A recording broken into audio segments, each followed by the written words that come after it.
the number one Texas Longhorns per the AP poll. The number one Texas Longhorns per the AP poll, and number one as well per the coaches poll.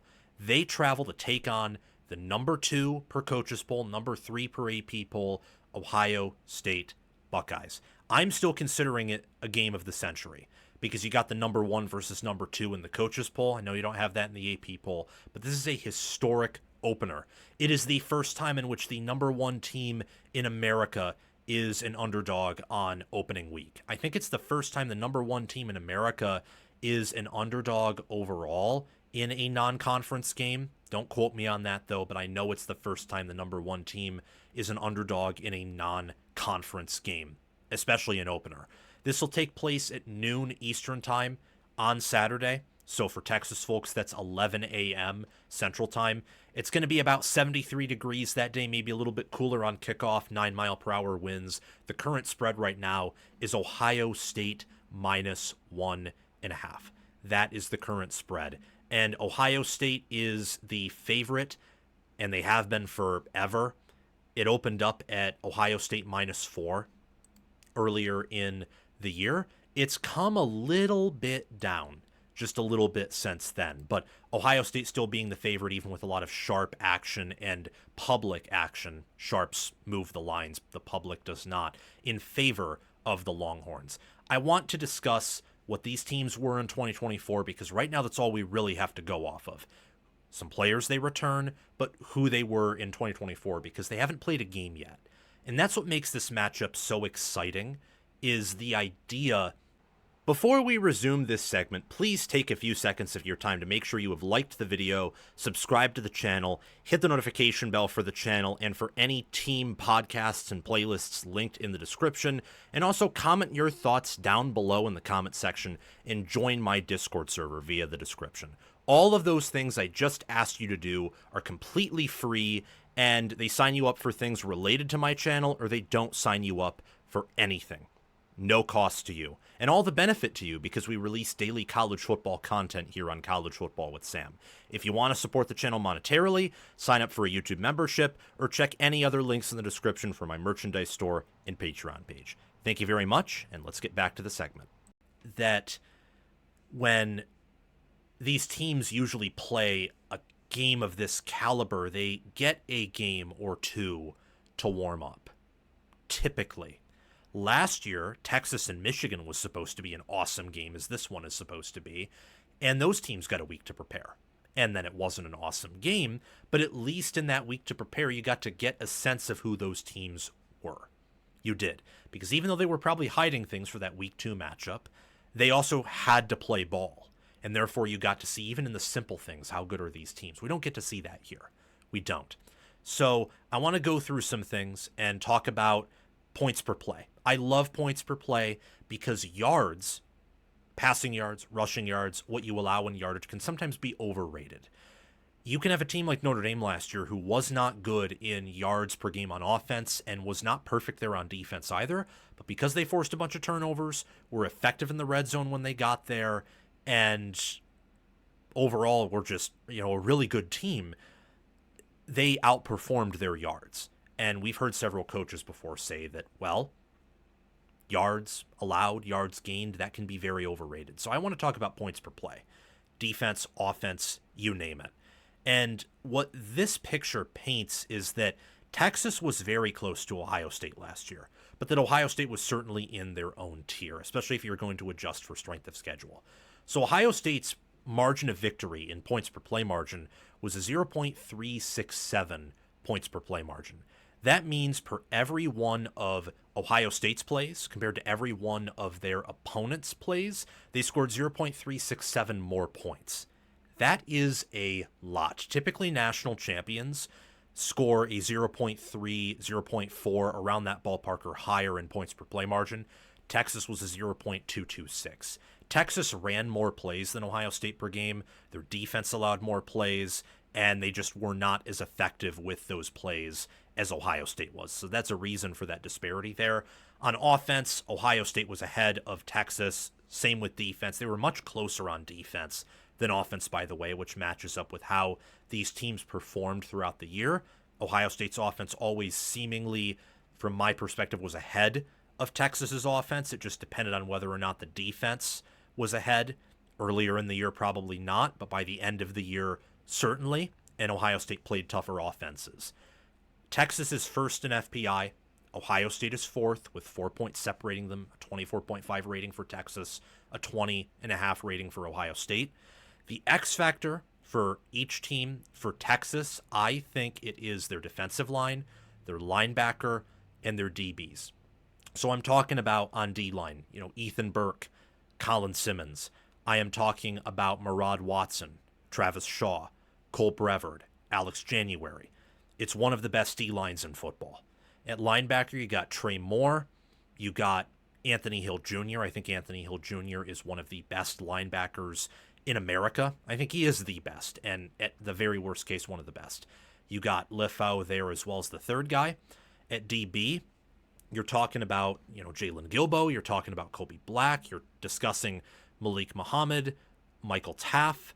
They have many other players in that secondary as well. They're so deep at DB, linebacker, D-line, defense overall. I'm very impressed with how Pete Kwiatkowski and Steve Sarkisian have built this Texas defense.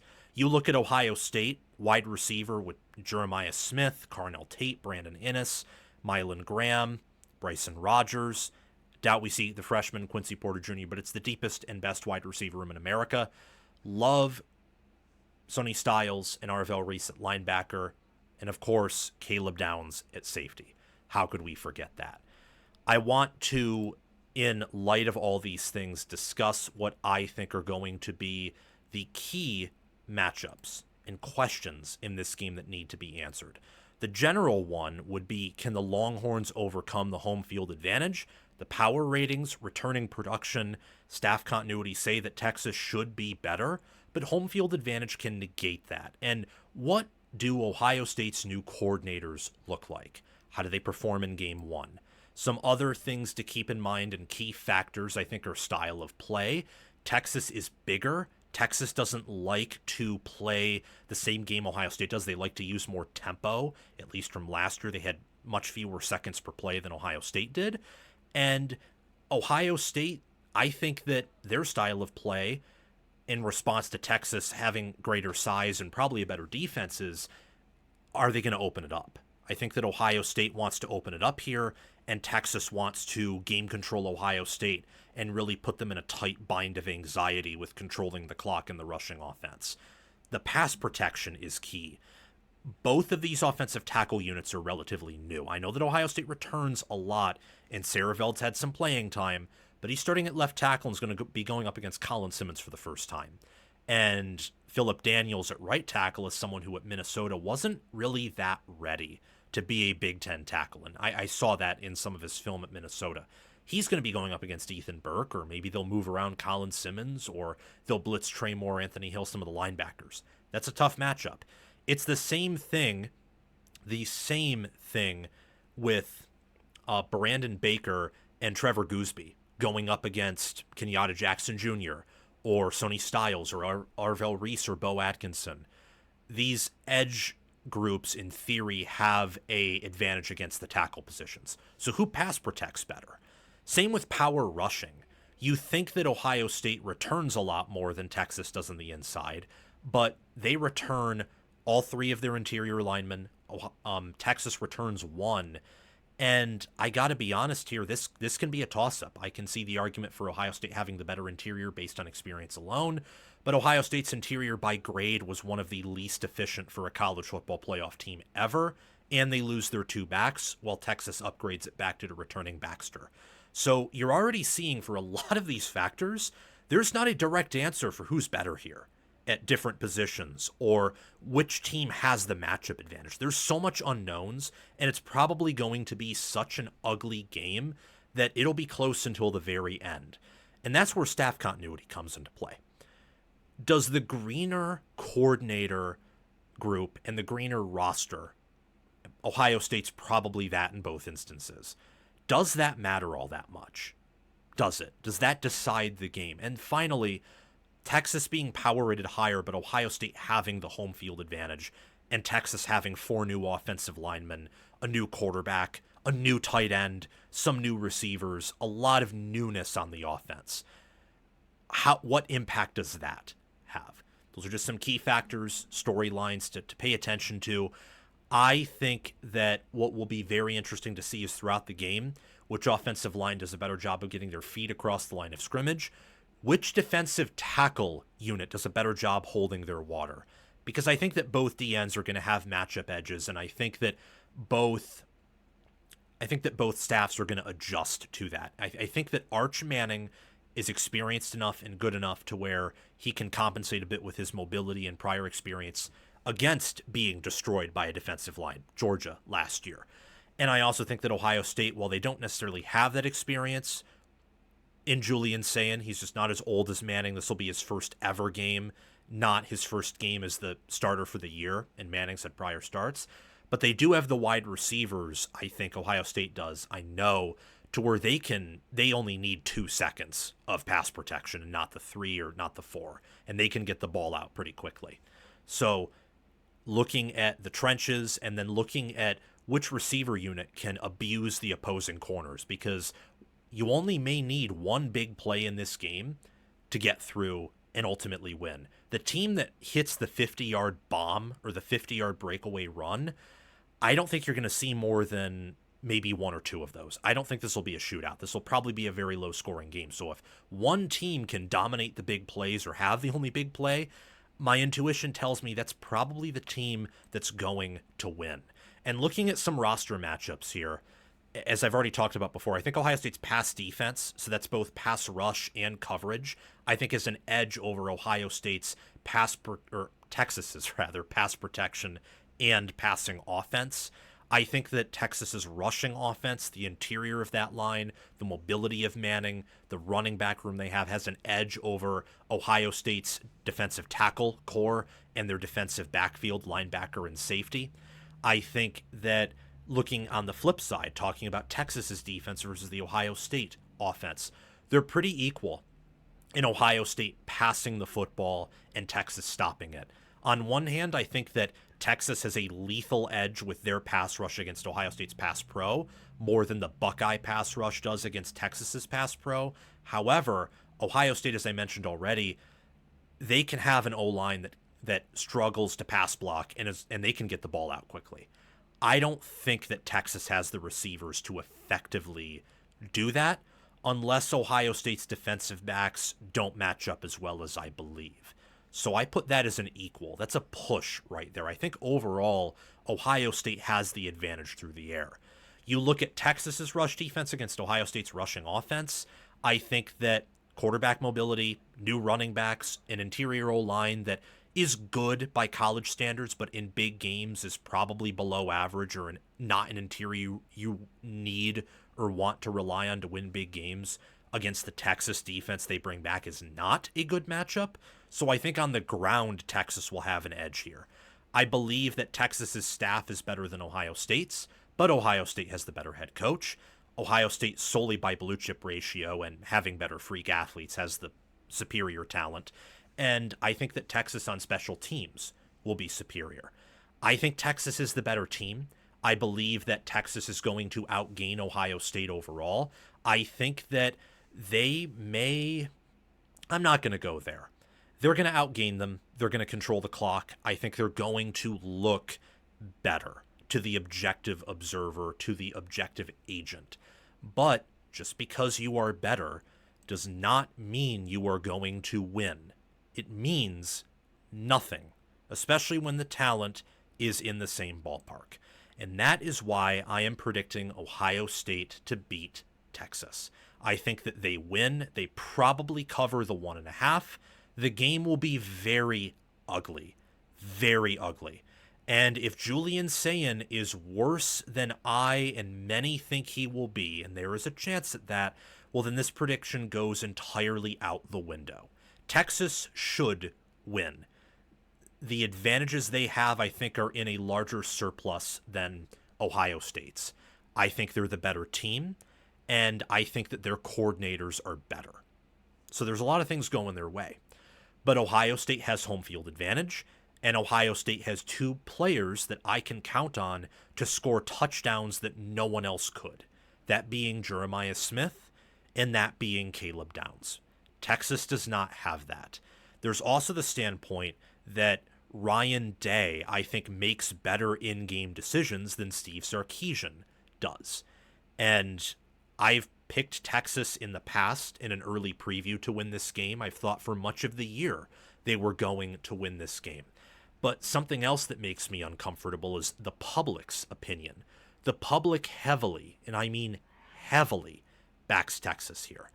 The public and analyst class believes that Texas probably has a better chance to blow out Ohio State than Ohio State does to win. I mean, look at Paul Feinbaum, or look at most of On3. Look at Josh Pate, who's now a part of On3. I imagine J.D. Pickell is picking a Texas to win. I mean, everyone's picking Texas to win, and I don't like that. I don't like that at all, especially when Texas is not a team like Michigan, or who I think Penn State could be this year, where they could run up the middle 30 times and you just can't stop them. Texas does not have the offensive line to do that. They do not have the history of doing that against a team like Ohio State. So for those reasons, I think that Texas will lead for much of the game. I think they will outgain Ohio State. I think that they will lead the clock. I think that it will be very uncomfortable in the shoe.